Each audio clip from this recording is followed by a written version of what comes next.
السلام علیکم. نن سبا به تاسو یو لفظ ډیر اوړي سموګ ورته وي. یو خو فوک لړې ته موږ وایو او سموګ هغه ته وایي چې کم کې ورسره پلوشن شي، لوګي شي، دا ټول شامل شي نو دې ته سموګ وایي. د سموګ نقصان دا دی چې د مرۍ بیماریانې، د سینې بیماریانې ډېرې سیوا شي او نن سبا پنجاب کې لاهور خاص کر او سرګودا، ملتان، پنډۍ دا ټول علاقې سموګ ډېرې شدید متاثرې کړي دي.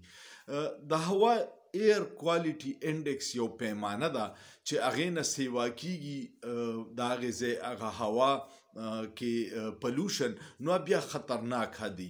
د 0 نه 50 پورې چې نو هغه ټیک ده، د 50 نه 100 چې کیږي نو ورو خطرناک کیږي او چې کله دا 300 ته ورسی کوالټي ایر کوالټي انډیکس AQI د دې پیمانه د هغې ته وایي نو بیا ډیر خطرناک شي.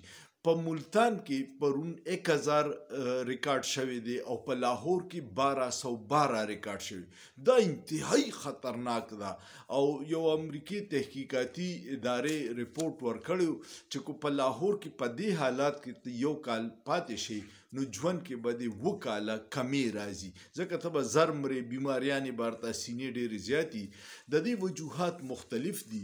یو خو دا دی چې ډېر تیزۍ سره آبادي سیوا کیږي، د هغې سره د ګاډو استعمال سیوا کیږي، په زرګونو لکونو چنچیانې موټرسایکلې ګاډي دي، بل طرف ته پکې بیا د بټۍ دي، د خښتو فیکټریانې دي، پلوشن دی او بیا مسله دا شوې ده چې ډېر تیزۍ سره سوسایټیانې جوړیږي او زرعي ځمکه ختمیږي، ونې ختمیږي.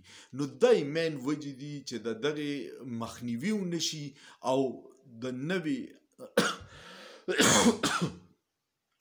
زما مریم د دغه لاسه خرابه ده معذرت او نوې ونې ونه کرلی شي نو بیا ډېر تباهي راځي. په ملتان کې په تیر 2 کالو کې سوسایټیانې جوړېدې او یو DHA جوړېده نو یو هلته خلک وایي چې تقریبا 1 لاک د ونې والی دي باغونه او په هغې باندې دا سوسایټیانې جوړې شوي. نو نورې سوسایټیانو ته خو به ته څه ووایې خو DHA ته به څه وایې، خو ته نشه، خو زورور خلک دی.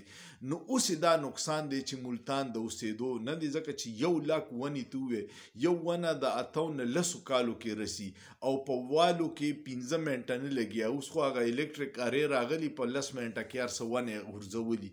نو دا غټه بدقسمتي ده چې مونږ د پیسو په لالچ کې، پلاټونه خرڅولو په لالچ کې دغه لانجې کوو چې سوسایټیانې جوړو، ونې ختمو، پټي ختمیږي او بیا د اوسېدو قابل به دا علاقې نه.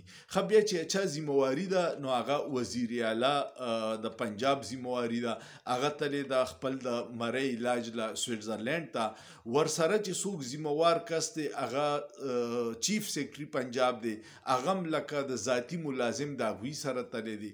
3 نمبر ذموار بیا سینیر منسټره ده د ماحولیاتو مریم اورنګزیب بیبي، هغه تللی په جنیوا کې د مریم نواز بیبي پرس ګرځوي او په خپله تللی دي صفا آب و هوا او عوام دې زهر ته پرېښی دي.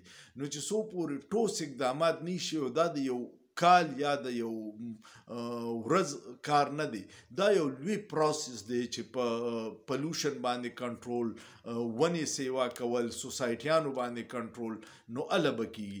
اوس د 17 تاریخه پورې سکولونه ټول بند کړي، اوس وایي چې کیدای شي دفتر هم بند کړو، د کور نه کار کوئ.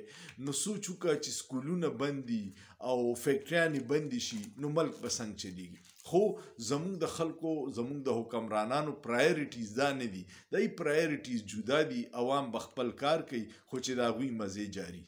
امید لرم چې په سموګ به تاسو پوه شوي چې سموګ کې ایر کوالټي انډیکس څه دی او موږ دې وخت کې په څومره تباهال پوزیشن کې ساعدو.